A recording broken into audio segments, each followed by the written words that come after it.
what can we glean from Malcolm X's teachings as we examine the racial wealth gap? And Black poverty is oftentimes talking about as a byproduct or as just sort of one of the side effects of racism and capitalism. But is it more intentional and nefarious than we recognize and acknowledge oftentimes? And how can we use what history has taught us to recognize and advocate against longstanding financial inequities that continue to plague us as Black people here in America? Well, I'm so glad you asked because we are talking about it after the break. Brokers, welcome to another episode of Brokers, where we talk about the unbelievable ish this country has done to keep us broke. Now here are your hosts, Amber and Erika. Hello, brokers. I am Amber. And I'm Erika. And today we are talking about Malcolm X, money, and Black people here in these good old United States. Good old United States. We just had a conversation last episode, Amber, about ADOS. And then here you come in here talking about good old United States. Well, it is almost 4th of July. Oh, gosh. And in honor of my hot dog and my ribs and my chicken, I'm going to be nice today. I told y'all last episode that Amber on the 4th of July was going to be out there with her fireworks. So, but here we go. But anyway, outside of planning your barbecue, what have you been up to, Amber? Well, we are getting ready to go on vacation in a couple weeks. And y'all know I have a lot of kids. And my mama and the grandbaby. And my grandbaby and my mama and my daddy are coming too. And so yes, child. Yes. There's 11 people. How many y'all are going on this cruise with custom t-shirts? 11 people. Yes. And I'm just getting annoyed with everybody. Nobody wants to cooperate.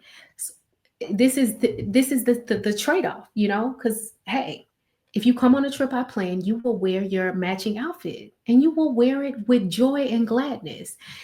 And I've been trying to coordinate our family picture while we're on vacation, and nobody wants to wear what I am requesting for them to wear. Everybody has a complaint, and so they are getting on my last nerves.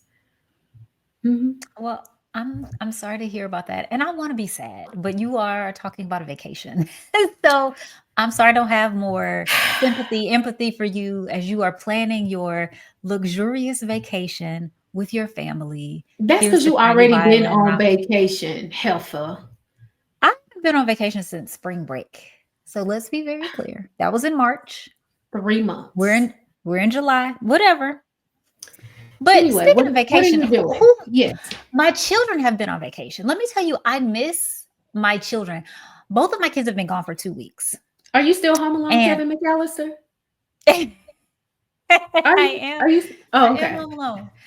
So one of my kids was on like this very fancy European vacation. So she's been to London. She's been to Paris. She's been to Switzerland. She's been to Italy. She's been to Greece, right? Living her best life. So she's been to all these places, but it's been a long 2 weeks. My other daughter has been on this tour of the East Coast, and I'm guessing our guest might appreciate this tour. So she's following in the footsteps of Harriet Tubman. And so she went from, the tour started in North Carolina, but they went, of course, to Maryland, to DC, to Delaware, to Pennsylvania. They went to New York, to Syracuse, and now they're in a place called St. Catharines in Canada. So anyway, they are following the footsteps of Harriet Tubman. So it's been very cool for me to see as she's posting pictures and giving me information about Mother Harriet and all the things that she did. Like yesterday, I saw the home that her husband actually built for her, I guess, mostly her husband, I'm sure with the help of other people, right? Built this home and the place where she passed. So that's all been just very interesting, but I'm ready for my children to come home, and I'm not usually the one to say that, but 2 weeks is a long time. So I'm like, come back, children. Y'all have been gone long enough. You have learned enough. Come back home. So are you going to greet them with a nice hot dinner, mommy?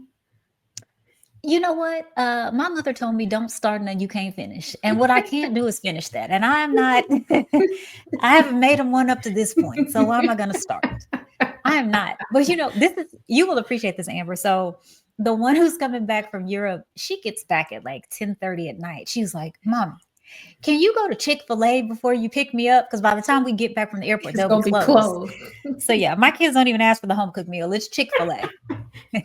Poor baby. She's like, I would like some of that homophobic chicken, please. Can you please bring me some of that as you come to gather me from the airport?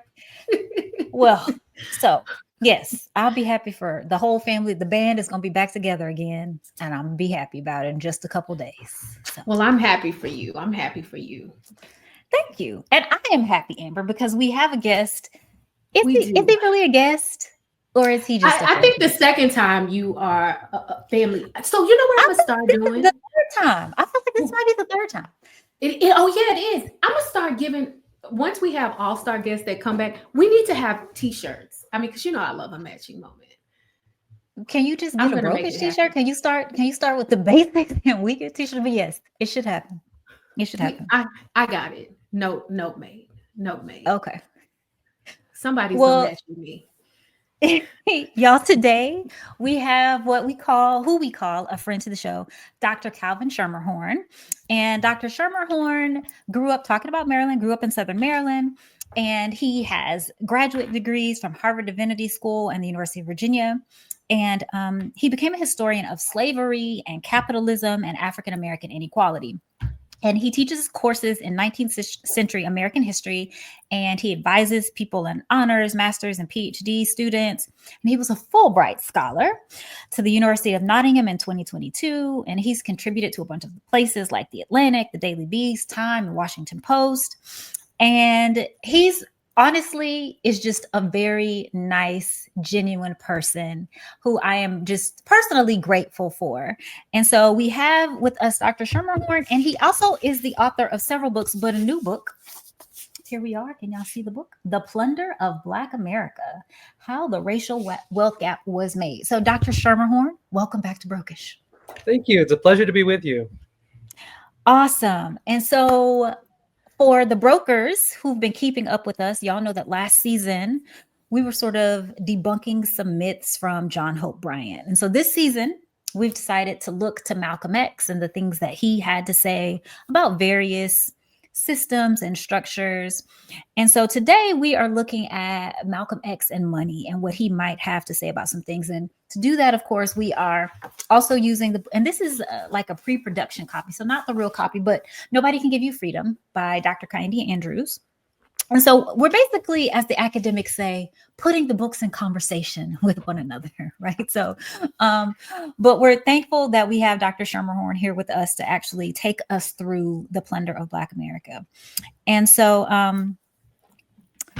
yeah, Dr. Schermerhorn, thank you for coming. Thank you for the book. And to start, what I would like to start with is you use like personal narratives in this book, right? So you're using personal narratives to paint this picture of how the United States has surprised, robbed Black people. And one of my favorite quotes from the book is, Black people did not invest unwisely or fritter away the fruits of their labor. Instead, each time the American economy changed, the agents of that change had dispossessed, disinherited, or decapitalized African Americans. So just to start, if you would, could you just tell us about the book and how you use these stories to basically highlight dispossession and disinheritance and decapitalization? Thank you. Thank you for that generous introduction. So the book looks over 400 years of American history to answer the question, why is the gap between typical Black and typical white American families so big? Why is it that the typical African-American family has 16 cents on the dollar compared to the typical white family?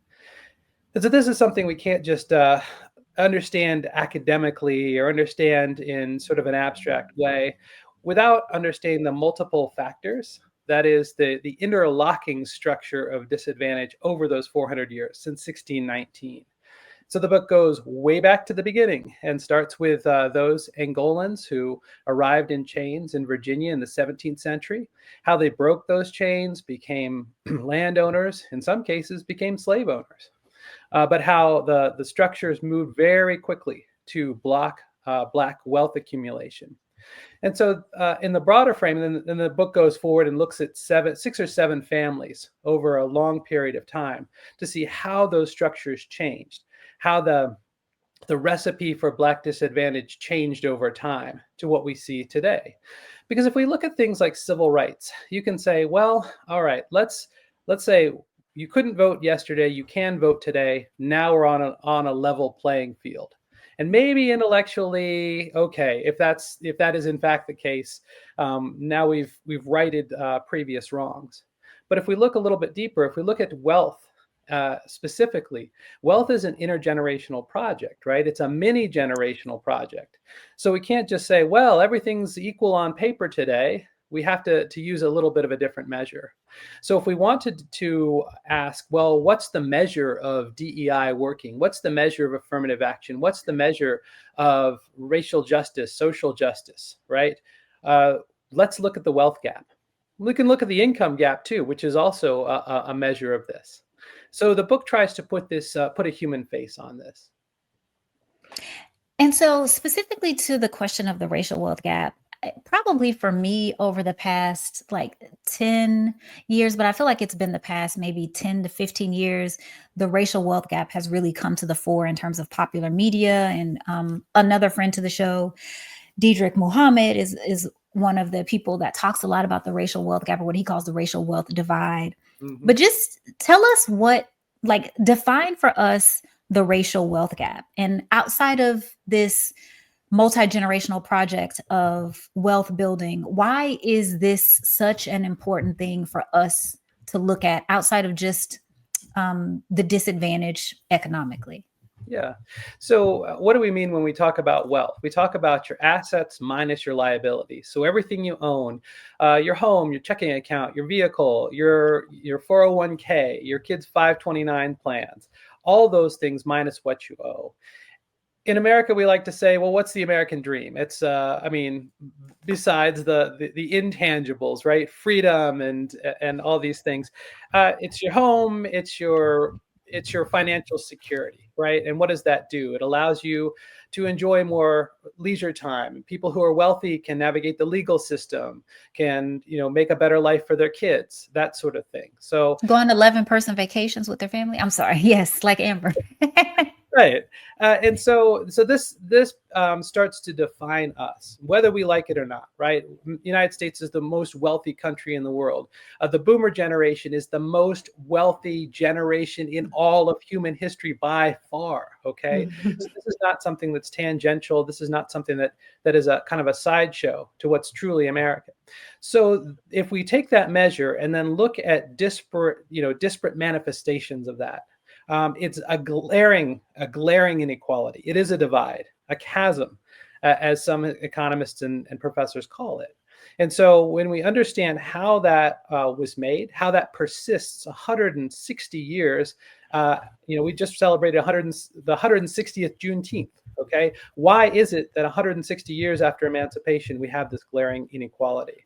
So the book delves into some of the reasons why, and I think that should be front and center in our discussions of things like affirmative action or DEI, things that are under assault, under attack in America today.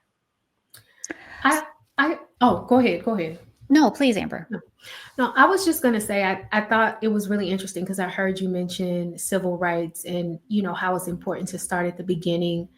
I think one of the myths we kind of propagate is that, oh, well, that was so long ago, or those things are in the past. We don't need to talk about it.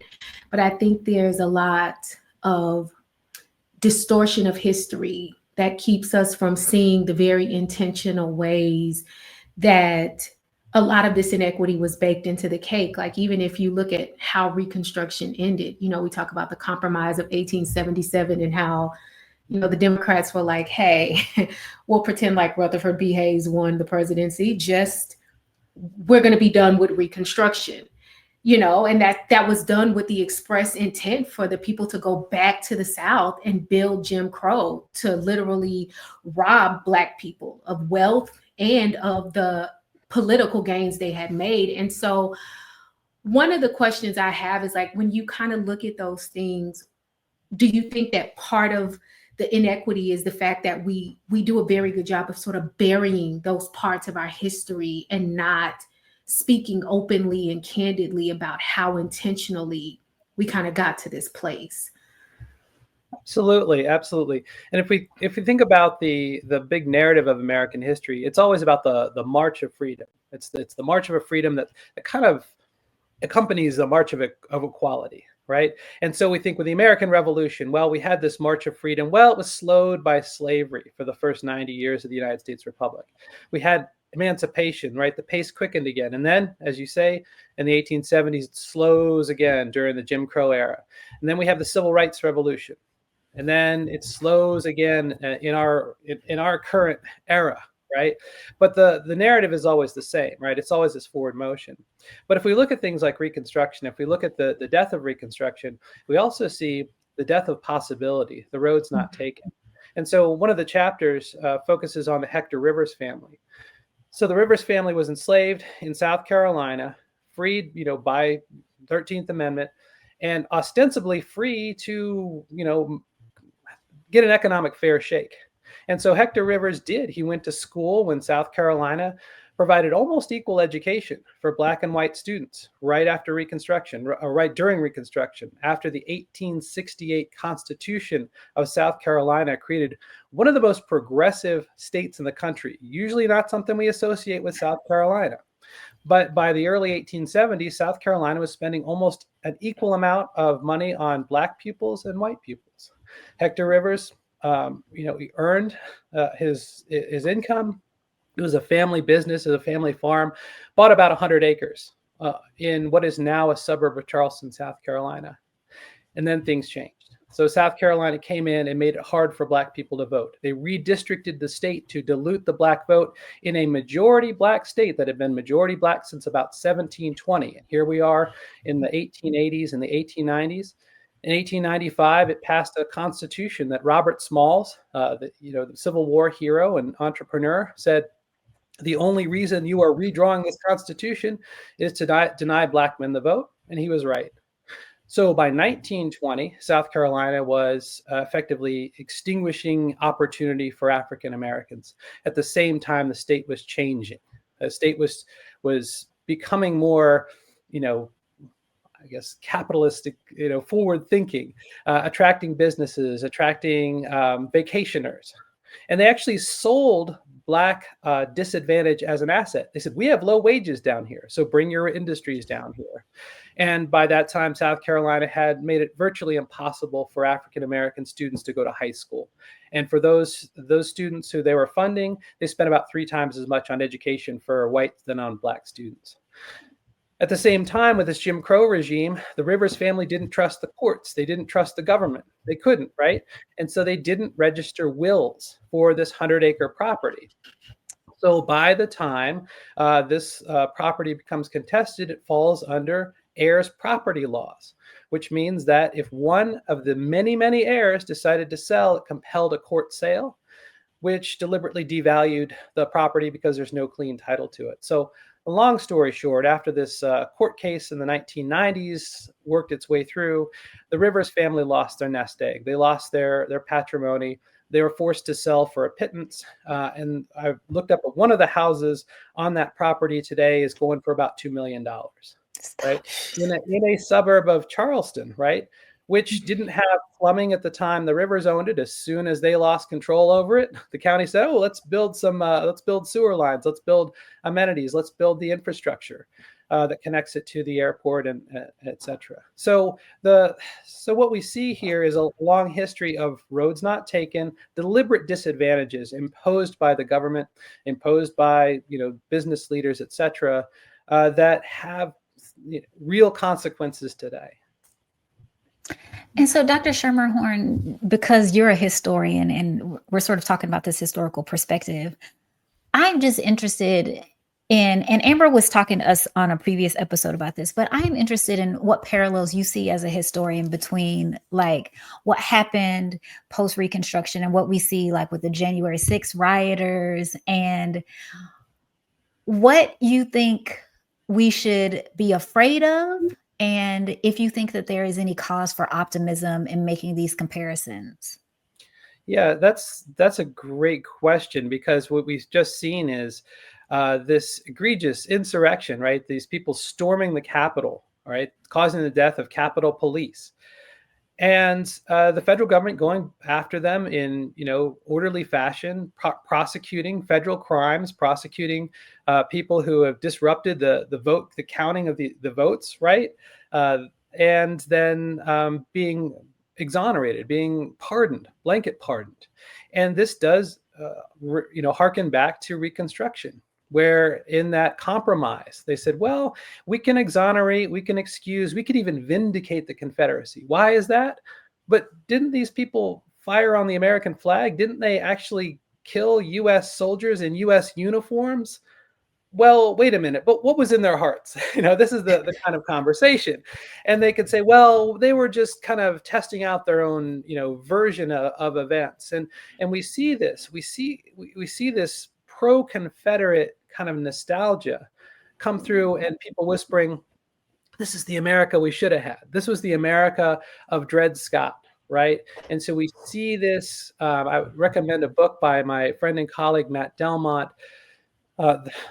Half American, about African Americans in World War II, having to combat this pro-Confederate nostalgia. So what do we have? We have an effort to sanitize, to rewrite that history. I mean, I'm old enough to remember January 6, 2021, and I didn't see a move of patriotic Americans trying to, take our country back. I saw an insurrection.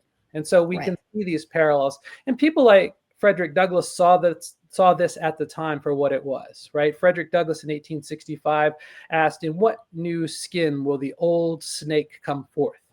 And we see this time after time. And so that's the scary part. So the optimistic part is that we are talking about it, others are talking about it, organizing against it. But it's hard to be optimistic when you're pushing against a mountain. I guess I just feel like my one of my grandmothers used to say, when you ask her how she was doing, she was like, it's the same soup. I'm just warming it over. And I feel like it's the same soup. Like we keep having the same things happening that we've seen happen before. And while I want to be optimistic and I want to believe in a fight and eventual revolution or whatever the case may be, we just it's Groundhog Day. And so I'm just personally having a hard time remaining optimistic in the face of things we've seen before. I'm wondering, as an extension of that, because one of the things that Malcolm X was a huge proponent of was a Black independent economic inside of our communities, inside of our own neighborhoods. And I'm just curious, sort of to that analogy of the same soup. When you were doing this work and speaking to these families, you mentioned the boomer generation. Did you talk to Black people who felt a regret about integration? Because I know even the elders in my family, sometimes when I talk to them or when they talk about, civil rights, as they sort of reflect looking back, they very much connect the disintegration of our community, the undermining of our economic power and independence with the pursuit of integration. And I just wonder, like, as you were doing your work, did you sort of see that or hear that articulated amongst some of the people that you spoke to? Yes, and this doesn't come from live interviews, but it comes from transcripts of the Eleanor and Lincoln Ragsdale family, who were civil rights leaders in Phoenix until the 1990s when they passed. And so in the interview transcripts they left, Eleanor Ragsdale, who's Eleanor Dickey at the time, moved from Pennsylvania to Arizona to take a job in a segregated school system. And so she was a teacher at Paul Laurence Dunbar Elementary School in Phoenix, which was a Black elementary school. Now, the Ragsdales and some other civil rights leaders, the Phillips family, challenged segregation in Arizona. It had been instituted under a territorial law in 1909, but by the 1950s, it was doing real damage to education. And so in 1952, in Phillips v. I think is the junior college and high school district of Phoenix, a judge said no more segregation. So they closed or integrated predominantly African American schools.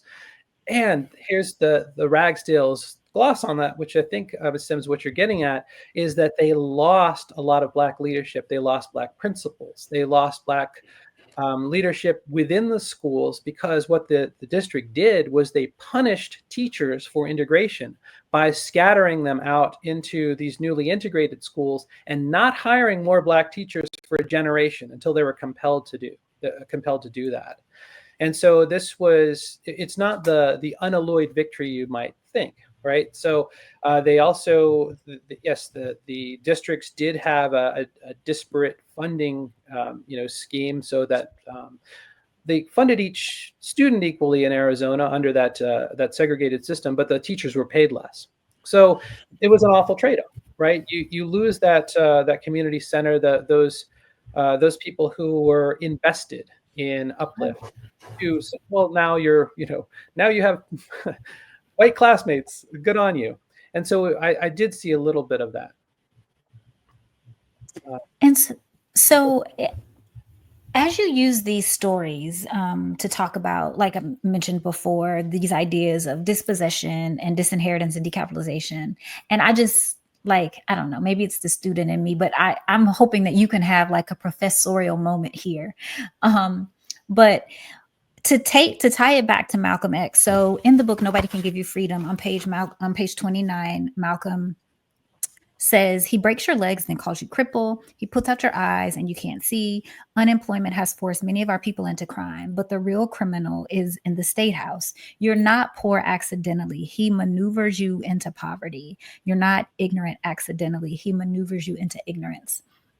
And so, Dr. Schermerhorn, if you can sort of break down what is the difference between these terms that are really big in the book, right? So disinheritance, decapitalization, dispossession, what do they mean for us, and how do they contribute to what we have in terms of the racial wealth gap? Thank you. Yes. So, getting my professor voice in order. I organize 400 years of history into three big eras. The first is dispossession, and that is the outright theft of Black work product, and that is the colonial era, when, whether it's in the North, in New England, or in the South, in Virginia, you had systems of enslavement and theft, really, that just took people's work product and called it someone else's. The chapter 3 in the book discusses George Washington's manager on Mount Vernon, Morris, who spent his whole life working for Washington, never even recorded his last name, right? He depended on his expertise and his wisdom and all the human resources, and he got nothing in return. By the early United States, this had shifted to disinheritance. Instead of inheriting the fruits of the revolution, inheriting the democratic entitlements, the opportunities in the West, if you like, most Black Americans inherited zero wealth and zero opportunity because 9 in 10 were enslaved. And so if we think about, here's the intergenerational transfer. After emancipation, this shifts to decapitalization. When you have pronounced income gaps, you have the lack of ability to build wealth, build at human resources through education, and pass that on to children. And this starts to transform, and it becomes really invisible at the time. It becomes really pernicious in the early 20th century during the New Deal. And so if we can go back to Phoenix, where I'm just outside of Phoenix right now. It's 110 degrees out, and the weather says we should not go outside because it's dangerous pollution day. But if we go back to Lincoln and Eleanor Ragsdale's Phoenix of the 1950s, there's a world of possibilities. This is a city that was not even on anyone's radar in the early 20th century, starts to become a top 30 city in the 1950s, and it's growing like crazy. But the way it's growing is to hand white Phoenicians a low interest loan for new construction in places like North Phoenix, where they're building suburbs, they're building schools, they're building businesses. This is a city built on aerospace. It's built on, public money coming in saying, we want Motorola, we want Honeywell, we want these big companies to produce the next generation high tech stuff, whether it's cell phones and, wireless communications or military hardware and computers or what have you. In the south of Phoenix, which was historically designated as for Black and Mexican, Hispanic citizens, there was not the lending facilities, right? And so the people like the Ragsdales that are trying to develop the South Phoenix area are paying 8% interest on new construction, whereas the FHA is sponsoring new construction at 4%. That's a pretty big divide. You also have a divide in educational opportunities. Even though you have integrated schools, they're disparately funded. There's a big divide in opportunities for professional advancement because those aerospace companies were typically not hiring Black employees. And so if we go through the list and we see how a city that is built, out of the desert, it should never be here, but for the manipulation of power and water and the, God bless whoever invented air conditioning, right? Once the civil rights revolution starts and the Ragsdales are saying, actually, this is unfair. This is not just unfair. This should be illegal. And we talk about, and Malcolm X realized this too, right? And so what is the response from the leaders of Phoenix and the leaders of Arizona? Well, let's revitalize those slums. So they put highway projects that cut through half a dozen Black and Latino neighborhoods. And so if you look at the map of the interstate and highways, they're cutting right through those neighborhoods. And so that increases pollution. It increases noise. It decreases property values. When they had to build Interstate 10 through Central Phoenix, they put a tunnel underneath those businesses and neighborhoods who complain very loudly. If you look at those old neighborhoods, some of them have disappeared because, they're near the airport and now there's an industrial park over them, and they're cut through with other industrial areas. And so South Phoenix now is synonymous with Black and Latino poverty. And it was because of the way that Phoenix developed. And in the meantime, the resources went to those neighborhoods in which there were ample opportunities, or what the book calls on-ramps to opportunities. If you live in the suburbs, right, you have the public services, you have parks, you have schools, you have shopping, you have jobs, you have health, you have services, right? And those tend to reproduce themselves. And so you go off to college, you come back and work in those aerospace jobs. Whereas in South Phoenix, this didn't happen. And it didn't happen by design. And so this is the story. Now, when the Ragsdales tried to escape South Phoenix, they tried to move into one of those new neighborhoods in North Phoenix. They were met with outright violence and intimidation.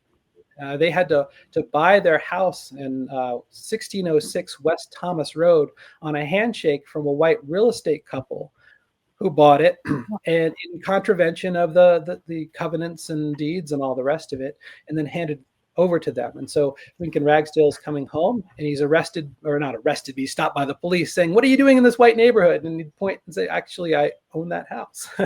Mrs. Ragsdale picks up the phone. Someone's yelling the N-word. Someone comes to the door. They formed a neighborhood improvement committee. Neighborhood improvement committees were ridiculously common all over the United States in mid-century, whether in Altadena, California, Phoenix, Arizona, or elsewhere, where the neighbors say, "Well, you're probably not very happy here. Let us buy your house. We'll give you a profit. You can, move back to South Phoenix." And so these are the kinds of stories that we see replicated. This is, sorry to give this long-winded professorial answer, but this is decapitalization. So your investment in properties in South Phoenix did not return your investment. You had to pay higher interest rates anyway, and you didn't get the services. You didn't get the on-ramps to opportunity. The Phillips family, who sued successfully to integrate the schools, by a generation after that successful lawsuit, their children would have had to cross an interstate highway to get to the high school that they successfully sued to enter. So this is Wow. the process, right? And it happens over and over again. And this is the era of the great compression in incomes, the great construction of the U.S. middle class. And so it So, continues today. So yeah. Dr. Schermerhorn, what's the next D? Or even if you don't have a D for the alliteration of it all, like what do you see as the next period? Because like we've talked about, these periods are not going away, right? Capitalism is just shape shifting. We're moving from dispossession to, right? And so what do you think the next phase is? I don't have an alliterative term for it yet, but what we're seeing is three worrying developments. The first is that we're refighting the civil rights revolution as civil rights are being affirmatively stripped. Okay, and I'm using the past tense because we don't have 3 hours, right? But the gains of the 1860s that Jim Crow swept away, the gains of the 1960s and 1970s we're seeing stripped away remarkably quickly. So things like anti-DEI programs, or the Supreme Court starting to, well, not starting to, but accelerating the stripping away of citizenship rights and stripping away civil rights from groups who are American citizens. So that's the first worrying part of this. The second worrying part of this is the wealth stratification, which seems to be not just an unintentional byproduct of late 20th, early 21st century capitalism, but a primary motivation of the ruling party. We want to make the poor poorer and the rich richer. Look at the big beautiful bill making its way through Congress. And the third is the undertow of environmental changes that we're now actively ignoring. And so, to give an example, we've seen over the last 60 years the Great Migration from the south to the north go into reverse. Mm-hmm. But what are those cities? What are those destination cities? Cities like Houston, cities like Atlanta, you can even say Raleigh or Miami. These are cities where the environmental perils are mounting, and they're mounting in ways that harm people of African descent disproportionately. So pollution and lack of transportation in Atlanta, or rising sea levels, or places like Port Arthur, Texas. These are places that are environmental, some fence line communities, but also places that are increasingly more vulnerable. And what happens in a more vulnerable area, right? Poor health outcomes, higher costs of living, higher costs of insurance, higher competition for fewer jobs. I mean, look at the housing market in Atlanta, the housing market in Phoenix, right?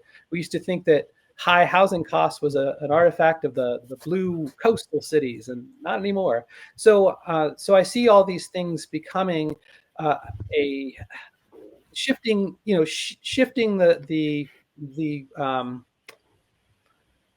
concerns. So it's not just, okay, we want civil rights, we want a piece of the pie, but now things are changing where environmental factors are coming into focus. We're refighting the old battles, and things are not looking up, right? The economy is not, we're not going to have another period in which we have a huge growth of the middle class.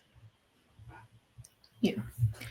And so one of the things that I find interesting about what you are describing is how, as we sort of see this relitigation of civil rights and, the steps backwards, I think it's also interesting that we are losing viable avenues by which to challenge it as well, because one of the hallmarks of civil rights was the ways that the lawyers or the architects of the movement were able to use the judiciary, or even the back channels with Congress. But to Erika's point earlier, there is a certain hopelessness in the air because those avenues seem foreclosed to us now. And so as you are doing your work and sort of looking at these phenomenons, what do you find to be the most effective battlefields as we sort of try to really keep from self-destructing, quite frankly? Like what area do we do we focus our attention on? So I'm going to have to retreat to professor mode rather than public policy mode and say that we need to make the case for what's right. Okay, so To America? right, we have to remake the case, right? And argue the first principles again. So if we think about the assault on birthright citizenship, right? Birthright citizenship comes out of the 14th Amendment, where Congress is explicitly trying to find a basis in law to make sure that African Americans are citizens, against Dred Scott, against this history of considering people who were born, who in most cases have more American generations, like Frederick Douglass's family had more American generations than just about any white people in America in the 1860s. All right, how do you create that? How do you create a citizenship that endures? And so birthright citizenship does that. And the text of the 14th Amendment exempts those people not subject to U.S. laws, and that's code for American Indians, who were not citizens under U.S. law until 1924, right? Think about that for a bit. And so what's happened is, as we whittle that down, there's this idea that those people who resemble me don't have to worry, right? Because right, grandfathers were citizens, right? It's let's exclude people from this. And then you have to start to think, well, what is the alternative? And the alternative is a pretty ugly ethnic-based citizenship. We can see this in the 1790 Naturalization Act, where Congress decided, we've got a lot of 1790s legislation coming back in 2025. And so the 1790 Act said, oh, we will only admit free white people. Only free white men are candidates for citizenship coming into the United States, and you had to be here for 2 years. The Naturalization Act of 1795 extended that to 5 years. Another, I think it was a Jeffersonian Act, or 1798 extended to 14 years. I think that was one of the Alien and Sedition Acts, and then they put it back to 5 years in 1802. What they didn't leave was free white people. So if we look at our history, who's a candidate for citizenship? This is what the framers of the 14th Amendment had to fight against. This was reiterated in no uncertain terms in 1857 with the Dred Scott decision. The Supreme Court was asked a very narrow question. Is this person, Dred Scott, who was enslaved on free soil for many, many years, is he a candidate for citizenship in the United States? And the Supreme Court gave this huge sweeping answer: no, and no African American is, according to the designs of the founders. And so you have this this march towards ethnic-based citizenship. So as you strip away this birthright citizenship, you have to ask, what's the alternative? And so even if you think, well, like Frederick Douglass, my ancestors have been here for many, many generations. If you're marching toward an ethnic definition of citizenship, that is very scary, right? If Reconstruction was about anything, it was about obliterating that founding vision that citizenship equates to whiteness. And so that's part of it. On the issue of DEI, we have this amazing and scary assault on diversity, equity, inclusion, as if it were something that distorts and that disrupts the meritocracy. But if we even look on the surface, right, if we look at officials like Eric Holder, the former Attorney General, Susan Rice, the former National Security Advisor, even Lloyd Austin, the former Secretary of Defense, Silver Star winner, a West Point graduate, the commander of the Central Command chief, and who replaced those officials, right? The implicit argument is, well, DEI artificially puts people of color and women into positions that they didn't really deserve. But the test of the anti-DEI is now, did we get people who are the most meritorious in those positions? Right? Absolutely not. Okay, thank you. And so what I find worrying is that so many American liberals and white, kind of centrists are like, well, okay, we could do without DEI because maybe that does give people something they don't deserve. And the corollary is the anti-racists. And this has become a convenient cover for, what did Frederick Douglass say? The old snake that's coming forth in the new skin. I can be respectably anti-racist without having to admit I'm maybe kind of racist. Racist. Okay.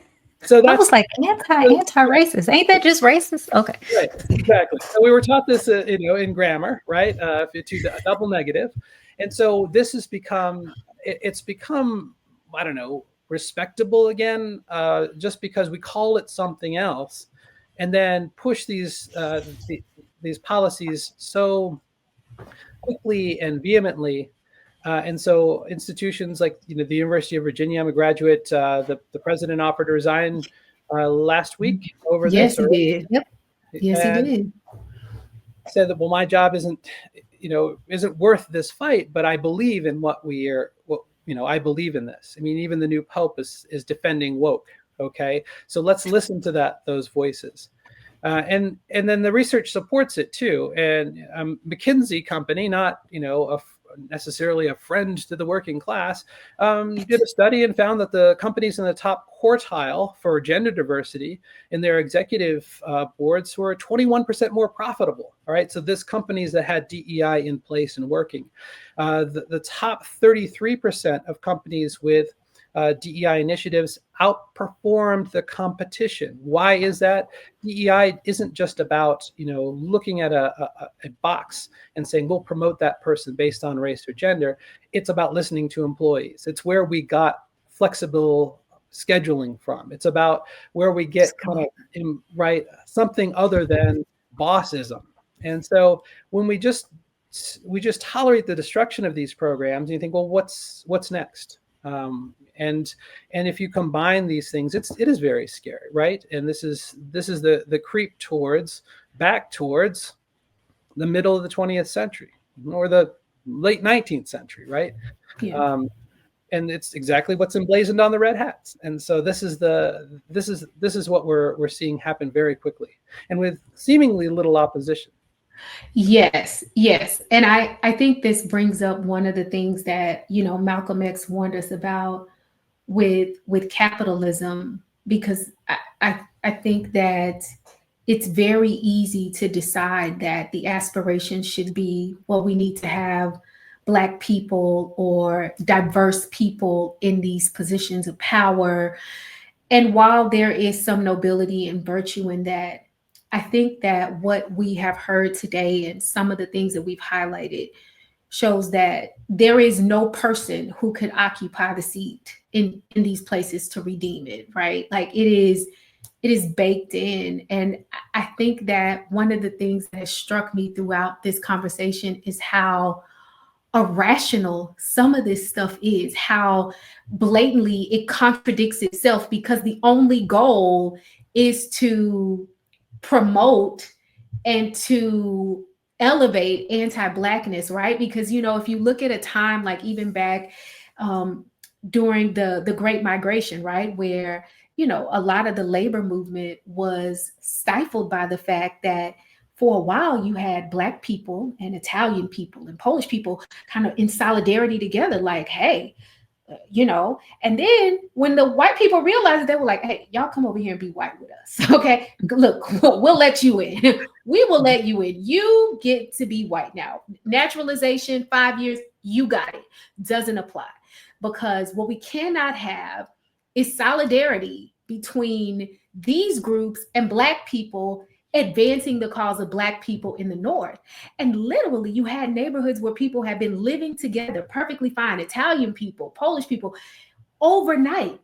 They're like, we don't want Black people here anymore. And we're willing to be violent towards them to get them out. And so it's just interesting to sort of see this flip-flopping through history. Like we're on this page, then we're on this page. And, oh, we don't want ethnic citizenship, but oh, now we do. And it just, to me, clearly illuminates the fact that this is all just about what we really want is the racism. And we are willing to be nonsensical. We are willing to flip-flop. We are willing to contradict ourselves because we want the racism. and we want it by any means necessary. And that's crazy, but that is the truth, and it just is interesting to hear it. Oh my goodness. Yeah. Yes. And I would say to white viewers out there, if you may be tired of the subject, don't get tired of the subject. This is the thread. This is the center of American history. And you're absolutely right, Sims. It's you can say, well, you can look at Polish and Lithuanian immigrants to Philadelphia in the late 19th, early 20th century who were living in neighborhoods with African Americans, Jewish Americans, and working together for a common cause. But and it's not just, oh, I don't want to live in the same neighborhoods anymore. It's like, well, maybe if you moved across the tracks, move across the river, get a low interest loan in a suburban home, now you're white, right? And so, yeah, we still have these Italian and Lithuanian and Polish names, but right, it's that kind of melting pot.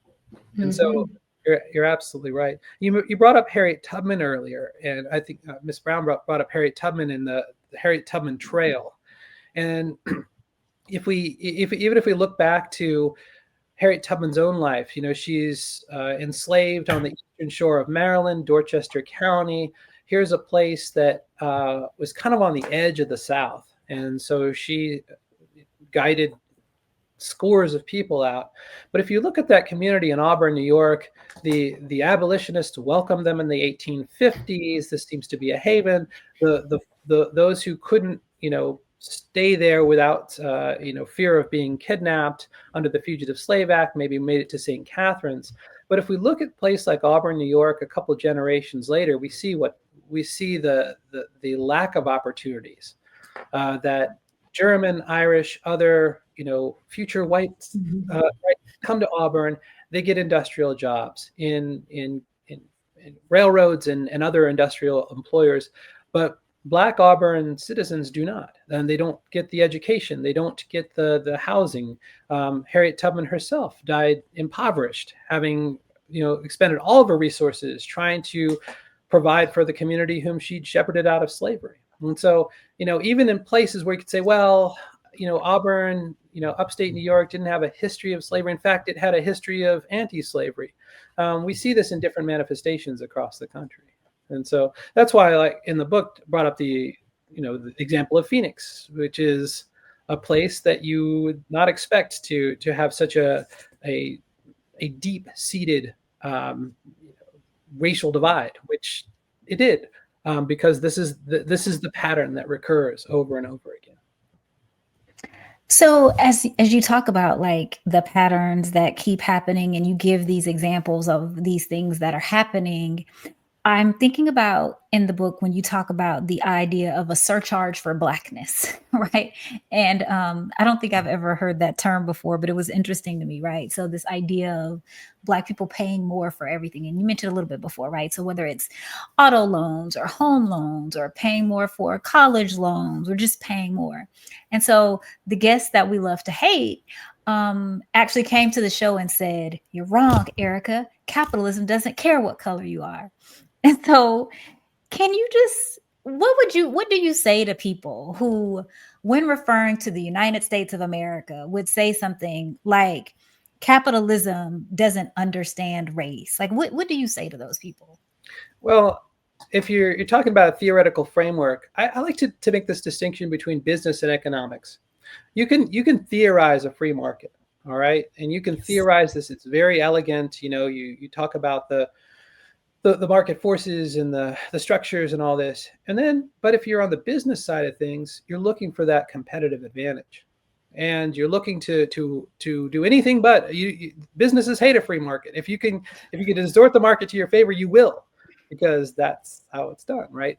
And so maybe we can get through this conversational thicket by saying, look at how businesses operate. And Ms. Brown, you've got experience in the financial sector. And businesses who can make a little bit more money by charging higher interest rates to people whom they think have no choice will do that. And so we can think about banking services. If I walk into a bank and I have a six-figure salary, they're falling all over one another to give me free checking and the perks and here's the card. And yes, if I use my credit card, yes, the vendor has to pay a little interchange fee, but the credit card companies are mostly making their money on people who have revolving debt right, who are paying for my miles, right, who are paying for my credit perks. The banks that offer me free checking are offering that based on those overdraft charges and those surcharges that they charge to people who do not have keep those daily balances. And then if we abstract, that system from economics and look at the history of those people who arrive at these transactions, right, without that family wealth behind them, right, we start to see the racial shape of these surcharges. And so the people who are fighting against affirmative action in admission are looking at this surface diversity and saying, well, it's unfair that Harvard is trying to structure its class so that it admits so many people of this background and this background. But I mean, Harvard's an example. If you get in there, you can go into, you're not going to go into debt. But for most colleges and universities, surface diversity masks the fact that Black and Latino students are paying a lot more, right? They're paying a lot more in terms of family income. They're paying higher interest rates. They're paying a hidden fee to be there. And so when we think about, again, the interlocking disadvantages, if I'm paying more for those opportunities, it's like a toll booth on the on-ramp to opportunity. My toll as a Black or Latino student is higher than the typical white student. And then when I get on that highway, I'm paying more for that vehicle. When I reach my destination, when I reach home, I'm paying more proportionally for that home loan. I'm paying more in taxes. We've seen this. There's been many brilliant studies of how Black-owned property is systematically undervalued and simultaneously overtaxed. And so this starts to add up, right? And so this is part of it. And so saying, well, we just get rid of DEI and the market will function as it should. This makes sense in maybe the editorial department of the whatever economic newsletter you like. But it doesn't actually work out on the ground, right? It doesn't work out in American society. And so that's where, Malcolm X wisdom comes in too. And the other part of this, which Ms. Sims, you alluded to, is how can Black capitalism fix this, right? Shouldn't Black capitalists be out there, fixing the system? And I'm reminded of Floyd McKissick, right, who in the 1960s said we need Black capitalism. If we can have capitalism that's not, under the thumb of people who would decapitalize us, then we can do this. Well, Richard Nixon heard this slogan and thought, hey, this is a good campaign strategy. Let's put on the shoulders of people like Lincoln and Eleanor Ragsdale, who are wealthy Black business people. Let's put it on their shoulders to revitalize South Phoenix. The problem is, as economists and others have pointed out, is that you can't have a segregated economy that functions well for everybody any more than you can have a segregated school system, in light of what we've talked about, that functions well for everybody. So if you're going to put on the shoulders of Black capitalists the responsibility to revitalize South Philadelphia or Chicago or Phoenix, then you're kind of playing politics with these with the market.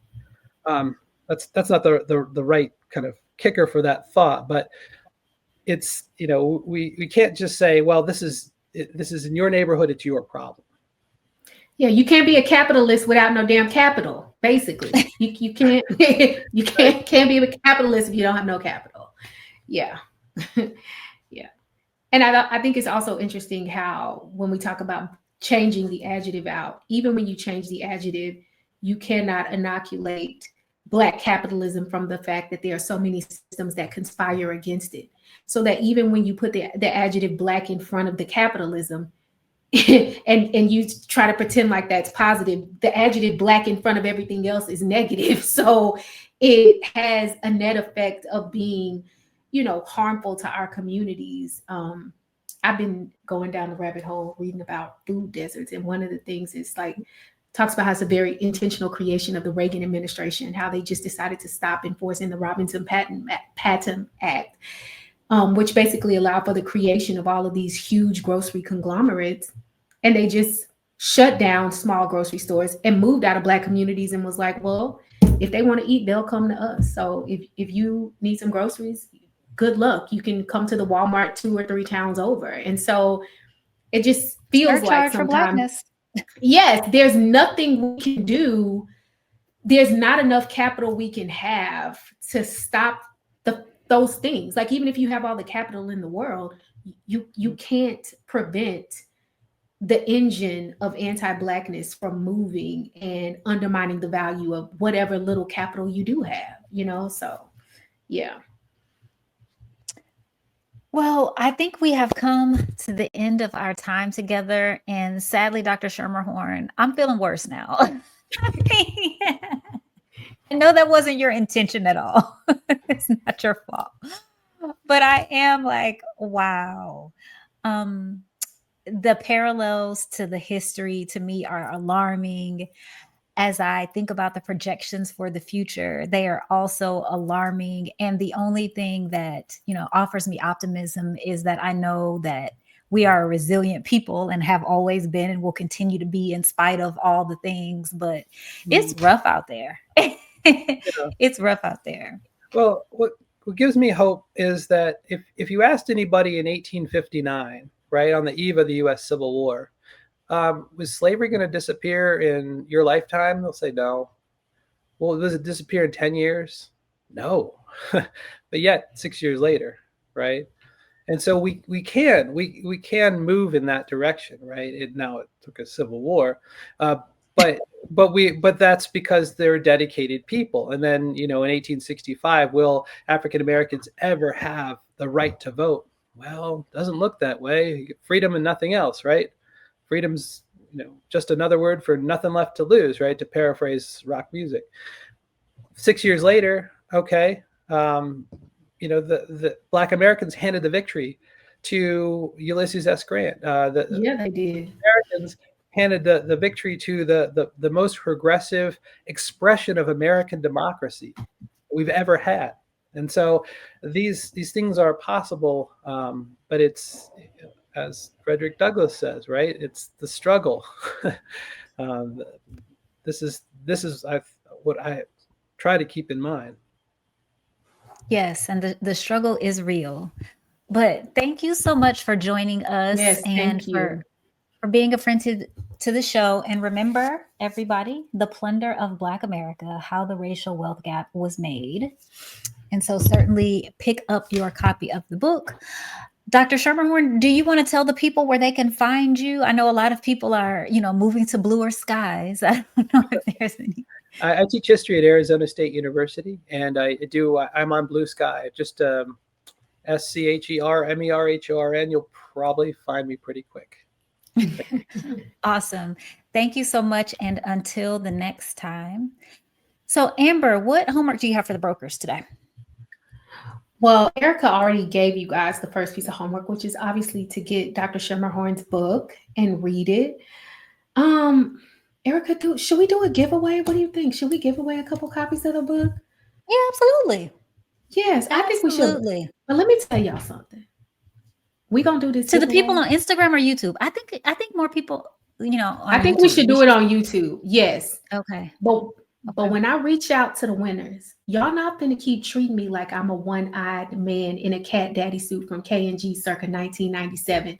And I'm asking for y'all's addresses and y'all ignoring me and being like, we not doing that this time. Okay. So if you win and I reach out to you and I ask you for your information so we can send you the book, don't play in my face, y'all. Don't play in my face. Okay. So we'll give out 2 books to the out 2 books.